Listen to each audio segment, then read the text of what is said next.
दोस्तों नमस्कार। मैं आप लोगों के साथ रंजन सिंह। आज थोड़ा सा मेरा वैसे गला फंसा हुआ है, तो एडजस्ट कीजिएगा आप लोग। बौद्ध धर्म हम लोग आज पढ़ना शुरू करेंगे, जो कि मैं आप लोगों से पहले ही वादा किया था लाने का वीडियो, लेकिन थोड़ा सा स्वास्थ्य जो लाभ है मेरा सही नहीं है, इस कारण से वीडियो आने में देरी हो गया। हालांकि वीडियो रेडी हो चुका था, लेकिन अपलोड कर नहीं पा रहा था मैं। चलिए, तो बिना देरी किए हुए बौद्ध धर्म एक्चुअली क्या है कि ये थोड़ा सा लंबा टॉपिक है। तो बौद्ध धर्म को हम लोग दो पार्ट में लेकर के आएंगे, पार्ट 1 और पार्ट 2। पार्ट 1 में हम लोग यहाँ तक देखेंगे बौद्ध संगीति, जो 4 संगीतियाँ हुई हैं वहाँ तक हम लोग देखेंगे, और पार्ट 2 आगे हम फिर वादा नहीं करेंगे आपसे, लेके मैं आऊँगा। चलिए वीडियो को बिना देरी किए हुए स्टार्ट करते हैं। बौद्ध धर्म। बौद्ध धर्म का अगर संस्थापक का बात किया जाए तो गौतम बुद्ध थे, जिनका जन्म जो ईसा पूर्व 563 में हुआ था। इनका अगर देखा जाए कि प्रॉपर किस स्थान पर हुआ था, तो ये कपिल वस्तु पिपराहवा के पास नेपाल के तराई में लुम्बिनी नामक स्थान पर, जो रुमन देई के नाम से भी जाना जाता है। मैक्सिमम एग्जाम में यही पूछा जाता है, लुम्बिनी ज़्यादातर ऑप्शन आता है, तो ध्यान रखिएगा आप लोग। इतना सारा है, इसमें से जो आए उसको देख लीजिएगा। इनके पिता का अगर बात करें तो इनको जो पिता थे वो सुदोधन थे। ये कपिल वस्तु के गणतांत्रिक शाक्यों के प्रमुख प्रधान हुआ करते थे। ठीक है। इनकी जो माता थी महामाया देवी थी, ये कौशल राजवंश की कन्या थी। चलिए ठीक है, आगे बढ़ते हैं हम लोग। तो अगर हम बात करें इसमें अगला जो पॉइंट है कि बचपन में ही माता की मृत्यु हो गई। किसके? गौतम बुद्ध की जो माता थी। तो गौतम बुद्ध जैसे मतलब बाल्यावस्था में थे, तब तक उनकी माता स्वर्ग सिधार गई। उसके बाद उनका लालन पालन जो था उनकी मौसी महाप्रजापति गौतमी ने किया था। ठीक है, आगे देखते हैं। महाभिनिष्क्रमण, ये बौद्ध धर्म में एक टर्मोलॉजी है, ये टर्म है एक ठो महाभिनिष्क्रमण। इसका अर्थ होता है ये बुद्ध के जो गृह त्याग की घटना है, बुद्ध ने जो ज्ञान प्राप्ति के दिशा में जो गृह त्याग किया था, उसको महाभिनिष्क्रमण कहा जाता है। ठीक है। गौतम बुद्ध ने कुल मिला के 29 वर्ष की आयु में गृह त्याग किए थे। उन्होंने 4 दृश्यों से प्रभावित होकर के गृह त्याग किया था। देखा जाए कौन कौन सा वो 4 दृश्य था जो देखना वो चाहते थे। तो पहला है वृद्ध व्यक्ति को देखना, दूसरा था रोगी को देखना, तीसरा मृतक को देखना, और चौथा सन्यासी को देखना। यही उनके मन में 4 उत्सुकता जगी हुई थी, जिसको वो देखने के लिए गृह त्याग की घटना जैसे बड़े कदम उठाए, और उन्होंने आगे जाकर के गौतम बुद्ध कहलाए। बुद्ध के गृह त्याग की घटना का प्रतीक के बारे में देखा जाए तो घोड़ा को माना जाता है। उनका जो घोड़ा था वो घोड़ा का नाम कंथक, और सारथी जो था उसका नाम चंदना था। ठीक है। ज्ञान प्राप्ति की देखते हैं दिशा कैसी है। अब उनकी ज्ञान प्राप्ति के संबंध में कुछ हम लोग पढ़ते हैं पॉइंट को। तो पहला पॉइंट है इस संबंध में कि बुद्ध के प्रथम गुरु जो थे अलार्म कलाम थे। प्रथम गुरु कौन थे?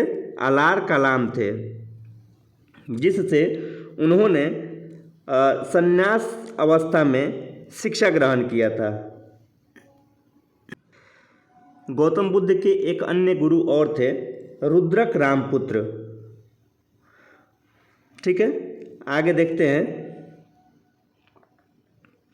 बुद्ध ने उरुबेला बोधगया में निरंजना नदी के तट पर कठोर तपस्या किया, और 6 वर्षों के कठोर तपस्या के पश्चात 35 वर्ष की आयु में उन्हें ज्ञान की प्राप्ति हुई। ठीक है, आगे चलते हैं कि तपस्या का समापन सुजाता नामक एक लड़की थी, जिसके हाथों उन्होंने खीर खा करके अपना जो तपस्या उन्होंने किया था उसको तोड़ा था।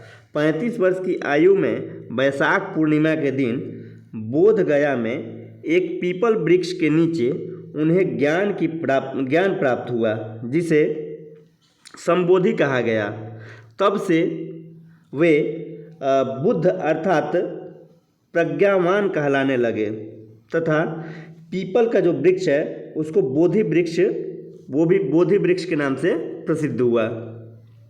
आगे चलते हैं धर्मचक्र परिवर्तन। धर्मचक्र परिवर्तन क्या है इसको भी देखते हैं।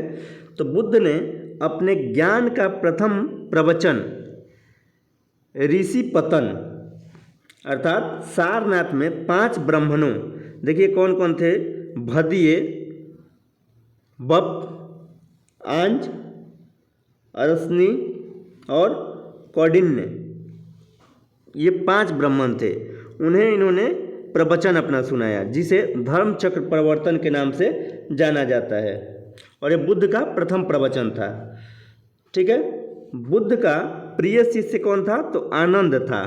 आनंद के कहने पर ही बुद्ध ने बौद्ध संघ में स्त्रियों के प्रवेश की अनुमति दी और अगर बुद्ध को कुछ अपना प्रवचन या कोई भी बात स्टार्ट करना होता था, प्रवचन जैसे देना होता था, तो आनंद को ही संबोधित करके वो अपना प्रवचन वगैरह देते थे।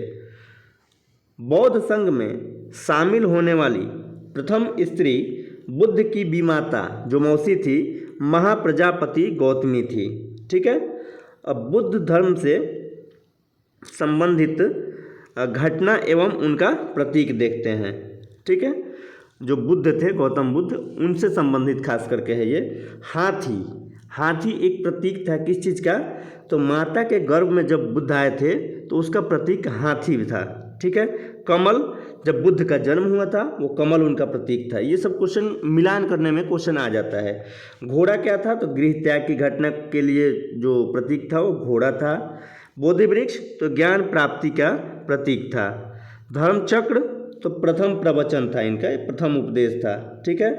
भूमि स्पर्श, भूमि स्पर्श का अर्थ होता है इंद्रियों पर विजय पा लेना और एक करवट सोना मतलब महापरिनिर्वाण की प्राप्ति अर्थात मृत्यु को प्राप्त करना। ठीक है। आगे चलते हैं हम लोग।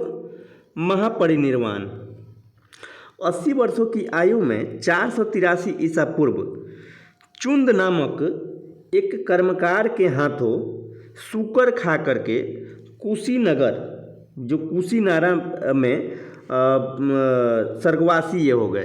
कौन, गौतम बुद्ध जो थे, चुंद नामक एक कर्मकार था, उसके हाथों इन्होंने सूकर खाया और सूकर खाने के उपरांत इनकी मृत्यु हो गई। कहाँ हुआ था, तो कुशीनगर जो अपना है उत्तर प्रदेश का कुशीनगर जो क्षेत्र है, जो कुशीनारा के नाम से भी जाना जाता था, वहीं हुआ था। बुद्ध के मृत्यु के पश्चात उनके अवशेषों को 8 भागों में बांट करके 8 स्तूपों का निर्माण करवाया गया। ठीक है। बुद्ध के अनुयायी कुछ जो थे उनको देख लिया जाता है कि बुद्ध का अनुसरण किसने किया था, अनुयायी कौन कौन थे। तो इसमें देखा जाए तो आनंद, उपाली, सरिपुत्र, जीवक, अजातशत्रु, अशोक, देवदत्त घोषाल, महाप्रजापति गौतमी जो उनकी मौसी थी, बिंबिसार की पत्नी क्षेमा, सुनंदा, यशोधरा, प्रसेनजीत इत्यादि ये प्रमुख लोग थे जिन्होंने बुद्ध का जो अनुसरण किया था, बुद्ध के मार्ग पे चले थे और बुद्ध के अनुयायी बने थे। आगे चलते हैं कि बुद्ध ने लगातार वर्षा ऋतु को अगर छोड़ दिया जाए तो 40 वर्षों तक भ्रमण करते रहे एवं अपना उपदेश देते रहे, प्रवचन करते रहे। ठीक है। सर्वाधिक बार उन्होंने, ये इम्पोर्टेंट लाइन है, सर्वाधिक बार उन्होंने अपना उपदेश कौशल की राजधानी श्रावस्ती में दिया था। ठीक है। बौद्ध धर्म में 4 संगीतियाँ आयोजित की गई थी। देखते हैं हम लोग इसमें क्रम से, क्रम संख्या, स्थान, समय, अध्यक्ष और शासनकाल किसका था। ये इम्पोर्टेंट है, यहाँ से क्वेश्चन आने की पूरी संभावना रहती है बीपीएससी या किसी अन्य भी एग्जाम में। तो प्रथम बौद्ध संगीति का आयोजन कहाँ हुआ था, तो राजगीर में हुआ था। कब हुआ, 483 ईसा पूर्व में हुआ था। इसके अध्यक्ष कौन थे, महाकश्यप थे। ठीक है। महाकश्यप थे। और इस समय जो मगध पर शासनकाल किसका चल रहा था, तो अजातशत्रु था, हर्यक वंश का शासक था। ठीक है, आगे चलते हैं। द्वितीय बौद्ध संगीति का आयोजन कहाँ किया गया था, तो वैशाली में। कब हुआ था, 383 ईसा पूर्व में। इसके जो अध्यक्ष थे वो साबक मीर थे और उस समय काला शुक का शासन था। तृतीय बौद्ध संगीति का आयोजन पाटलिपुत्र में 251 ईसा पूर्व में हुआ था। और अगर इसका अध्यक्ष के बारे में बात किया जाए तो मोगलीपुत्तिस था और इसका उस समय शासन था, अशोक महान का शासन चल रहा था।